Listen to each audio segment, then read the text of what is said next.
Bom dia, meus amados, a graça e a paz do Senhor.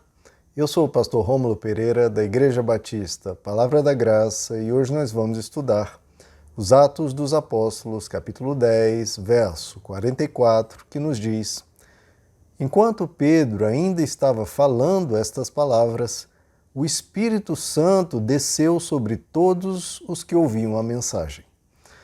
Bom, meus amados, estamos vendo aqui a conclusão do discurso do apóstolo Pedro, que nem chegou a concluir o discurso, porque houve aqui um acontecimento que acabou interrompendo o discurso do apóstolo Pedro. Bom, que foi um grande derramar do Espírito Santo sobre aqueles que ouviam, a saber, Cornélio, um centurião romano, italiano, e seus parentes e amigos mais próximos. Um pessoal que havia se reunido para ouvir a mensagem do Evangelho. Estamos diante da primeira pregação feita aos gentios, aos pagãos. E estamos aqui vendo os primeiros frutos dentre os gentios, dentre aqueles que não são judeus. Porque até esse momento, até aqui Atos 10, a pregação do Evangelho basicamente estava circunscrita a judeus. Bom, antes de mais nada, nós temos que ver, o Espírito Santo foi derramado diante de que tipo de pregação? Ora, sobre o que o apóstolo Pedro falava? Isso nós vimos nos versos anteriores, e o que o apóstolo Pedro ensinava, o que ele pregava, a mensagem dele revolvia em torno de Cristo. Ou seja, sobre Cristo que ele falava. Sobre Cristo, sua vida, o caráter dele, a sua morte sacrificial, a sua ressurreição gloriosa, a inúmera quantidade de sinais que ele havia feito e o que o sangue de Cristo nos propiciou, ou seja, o perdão dos pecados a toda a humanidade, inclusive gentios. Então, essa é a maravilhosa obra de Cristo, essa manifestação da glória de Deus na pessoa de um ser humano, ou seja, Deus se manifestando ao mundo, Deus vindo em carne e vindo não para julgar, mas para salvar, vindo não para condenar, mas para resgatar, para não demonstrar ira, mas demonstrar um imenso amor para com todos. E isso derrete o coração do ser humano. Isso abre espaço, então, para a manifestação do Espírito na vida da pessoa. Quem ouve essa mensagem fabulosa, espetacular, do grande amor de Deus por nós, ao ponto de dar a vida para nos salvar, uma morte sacrificial, uma demonstração de amor sem igual, aí o ser humano se volta para Deus e escancara o coração, se entrega a Deus para então um derramar genuíno, verdadeiro e poderoso do Espírito Santo no coração da pessoa. E o acontecido aqui foi exatamente da mesma forma lá de Atos capítulo 2, no grande derramado Pentecoste, no dia do Pentecoste. Inclusive, esse cenário aqui de Atos 10 é chamado de o Pentecoste dos gentios, o Pentecoste dos pagãos. E veja que não houve nenhuma diferença, nós vamos continuar lendo os próximos versos, Vamos ver a manifestação do dom de línguas, de falar em outras línguas, que ocorreu exatamente como o Pentecoste lá de Atos 2. Então, não houve nenhuma diferença. O derramar foi igual, tanto em Atos 2 com os judeus, quanto em Atos 10 com os gentios. O mesmo derramar, a mesma manifestação, a mesma glória, o mesmo poder. E isso era essencial, não havia nenhuma diferença, para ficar claro para Pedro e os que o acompanhavam que o que ocorria ali era que Deus realmente aceitava os gentios. Não havia nenhuma diferença. Então, esse derramamento extraordinário, inclusive com manifestação visível de dons espirituais, era extremamente necessário para confirmar para Pedro, um dos principais apóstolos, para a companhia que ele tinha de outros judeus, ele tinha ali cerca de 6 pessoas que haviam vindo com ele, cristãos judeus, para presenciar o que ocorria e eles serem testemunhas de que Deus realmente estava aceitando os gentios. Porque, como já tratamos em vídeos anteriores, o preconceito era muito grande. Os judeus tratavam os pagãos, provavelmente eu e você, como seres inferiores, seres que não iriam para a glória eterna, seres desprezíveis, seres às vezes até sem alma. Muitas vezes os judeus tratavam outros povos como cães, como pessoas sem Deus, sem alma, sem vida espiritual, povo rejeitado por Deus. Então, para quebrar essa muralha de separação, como diz o apóstolo Paulo, foi necessário uma quantidade muito grande de provas, que nós já comentamos em versos anteriores. A visão de Cornélio, a visão de Pedro, o Espírito Santo falando com Pedro, e agora aqui o apóstolo Pedro vendo um derramar, não de uma visão, não de um anjo, não de uma voz, mas do próprio Espírito Santo, da presença manifesta e gloriosa de Deus na vida de gentios. Então ele não podia mais negar, porque ele estava presenciando, estava vendo aquilo acontecer diante dele. E não apenas dele, mas de um grupo que o acompanhava. Então, como diz o próprio apóstolo Pedro, depois ele vai argumentar, vai explicar a outros cristãos judeus que haviam ficado em Jerusalém, ele vai argumentar e explicar. Está em Atos 11, verso 17. Se Deus lhes deu o mesmo dom, né, lhes deu, ou seja, aos gentios, deu a eles o mesmo dom que dera a nós, judeus, ao crermos no Senhor Jesus Cristo, quem era eu para que pudesse resistir a Deus? Ou seja, não foi uma conclusão lógica, não foi uma argumentação, não, ele presenciou. Nós temos falado aqui como o Evangelho é marcadamente algo testemunhal, ele testemunhou ocorrendo diante dele, ele não podia negar, nem ele, nem os que o acompanhavam. Então ele presenciou e viu, realmente, Deus estava também com os gentios, e glória a Deus por isso, né? Agora, um detalhe interessante aqui, queridos, é sobre quem foi derramado o Espírito Santo. O texto nos diz, foi derramado o Espírito Santo sobre todos que ouviam a mensagem. Sobre todos que ouviam a mensagem.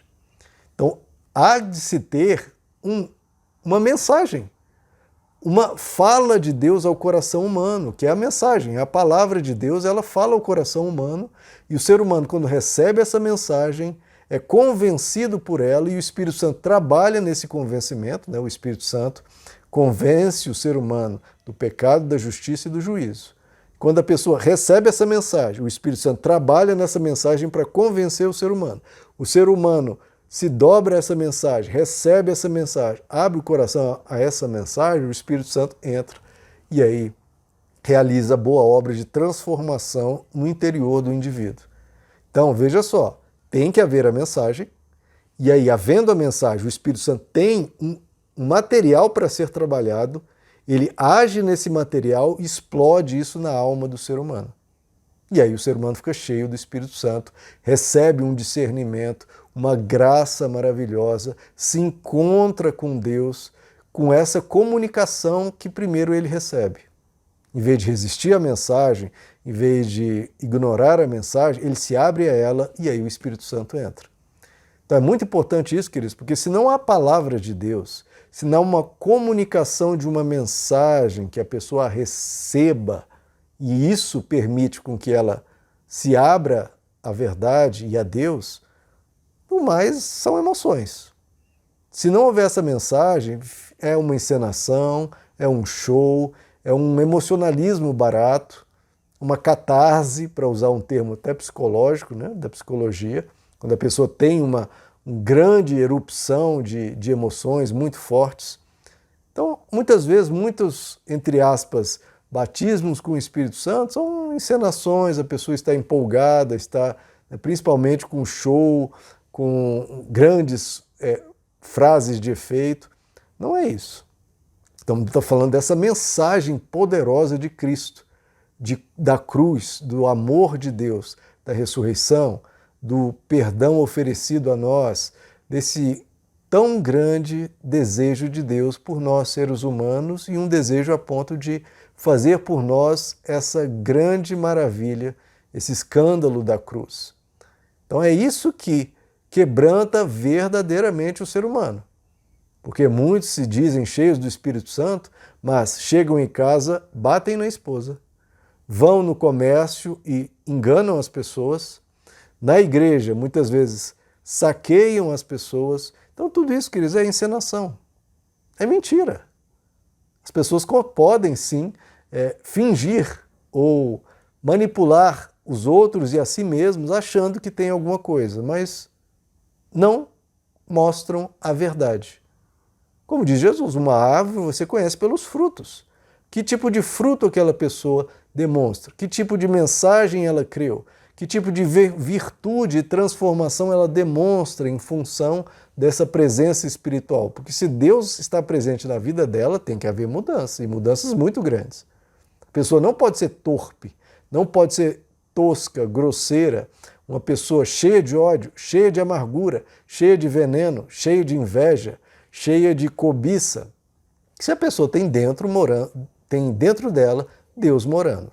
Então, mais é emocionalismo, é fingimento, coisas que não ocorreram na verdade nessa pessoa.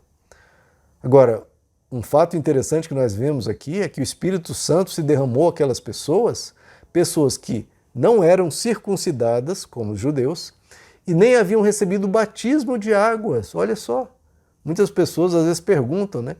Pastor Rômulo, a pessoa recebe o Espírito Santo só depois do batismo nas águas? Não, o que estamos vendo, um grupo razoável de pessoas que foram batizadas com o Espírito Santo antes mesmo do batismo com água. Tanto é que nós vamos ver nos versos seguintes o apóstolo Pedro falando, bom, se eles forem batizar com o Espírito Santo, que é algo grandioso e maravilhoso, quem sou eu para recusar batizá-los com água? Então, veja como Deus não está preso, queridos, aos rituais humanos. Deus não está preso a nada. Ele faz o que ele quiser, quando quiser, como quiser. Ele não depende se o ser humano fizer tal coisa, aí sim Deus pode agir. As pessoas acham que é assim, que Deus está todo limitado, que ele depende de cerimônias, disso e daquilo. Não. É um relacionamento pessoal, de intimidade. A pessoa abriu o coração, Deus vem. A pessoa quer Deus, e Deus, obviamente, já a quer, como demonstrado na cruz, já ocorre o relacionamento. Deus já se manifesta a ela, dentro dela, já atua nela. Deus vai esperar marcar um batismo, marcar uma cerimônia, ou a pessoa encontrar... Irmãos, Deus não espera seres humanos. Deus atua. Deus age com aquele que quer. Deus habita com quebrantado e contrito de coração. Ele simplesmente se relaciona. Ele é Pai. Ele é nosso Pai. E ele não precisa de intermediários. Só há um mediador entre Deus e os homens, que é Cristo Jesus, que é o alvo da mensagem. Então quem crê, meu irmão, já recebe uma infusão verdadeira do Espírito Santo que começa um transformar e um transbordar.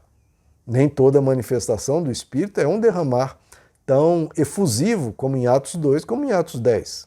Tanto é que esses acontecimentos foram bem pontuais. Não foi toda a pregação, todo o acontecimento que foi assim a se transbordar.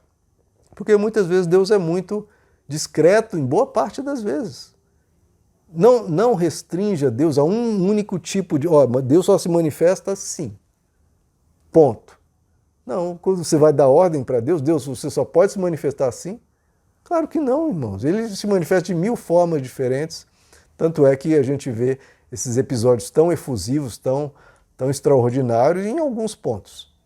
Então, saiba disso. Como Deus se manifesta, como Deus atua e como Ele vem para habitar no coração humano, como diz o Evangelho, somos nós templos do Espírito Santo. Meus amados, que Deus lhes abençoe, a graça e a paz do Senhor.